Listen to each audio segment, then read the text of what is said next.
Isang halaman lamang ang napakaswerte sa gilid ng pintuan ng inyong main door or sa harapan ng inyong pong tahanan.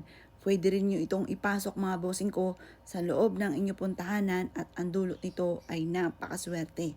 Hahakot po ito ng swerte at tagumpay, lalo-lalo na sa darating na 2025 Year of the Snake Wood mga bossing.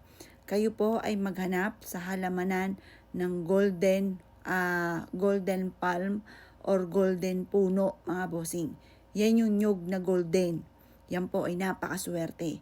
Kasaganahan ng dulot, katatagan ng tagumpay, mabilis na pasok ng swerte lalo na sa pera.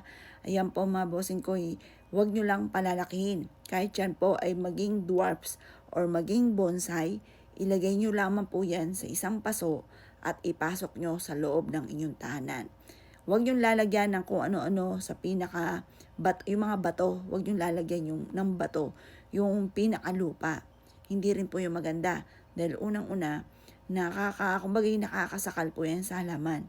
Imbis na lumago ang halaman, yan po mga bossing ko ay maaring matsugi or malanta. Dahil minsan, may mga bato na maiinit. Huwag niyong lalagyan po siya. Hayaan nyo lang na lupa lang po talaga po siya mga bossing. At huwag niyong lalagyan ng kahit anuman na bato para panaklob sa kasi hindi maganda po yon sa halaman. Yan po mga bossing ko, ang isa sa mga pinaka numero 1, yung golden palm mga bossing ko or golden nyog sa gilid ng pintuan ng inyo po main door. Napakaswerte rin yan sa harapan ng inyong tahanan or kaya po ay sa loob ng inyong tahanan. Kung nagpaplano ka na maglagay ng halaman, yan ang pinaka the best, pinaka maswerte mga bossing ko sa gilid, sa harap, at ganoon din po sa loob ng inyong tahanan. Kaya kung ikaw ay maghahanap ngayon ng mga masuswerteng halaman, yan ang wag na wag kang magpapawala. Dahil yan po ay hahakot ng tagumpay. Hahakot yan ng kasaganahan. At mapapansin ninyo, nagagawa nyo yung mga bagay na hindi nyo ginagawa dati, na kaya pala nagawa mo ang mga bagay na ito, ay dito pala ikaw ay suswertihin. Dito ka pala magkakaroon ng maraming pera. Dito ka pala yayaman. Bukod sa inyong pagiging masipag at matyaga, dahil kahit napakarami yung halaman at ikaw ay batugan, wa-effect po yan. Kaya kailangan, kung mahilig ka sa mga pampaswerte, lalo nyong sisipagan mga bossing. Tiyaga-tiyaga lang mga bossing ko.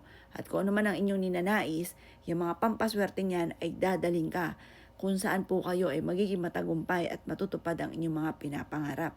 Kaya kung ikaw ay gagawa ng ganito, maghanap ka na sa halamanan dyan sa lugar ninyo. Napakaswerte po niyan. Pwede rin po yan na kausap-usapin nyo na tuparin kung ano man ang inyong mga pinapangarap. At yan po ay mabilis po ang pasok ng swerte po dyan, lalo-lalo na sa taon ng 2025, Year of the Snake Wood mga bossing. Kaya ako ikigagawa ng mga ganyan mga pamamaraan, ay siya mga boss. Good luck po sa inyo po lahat.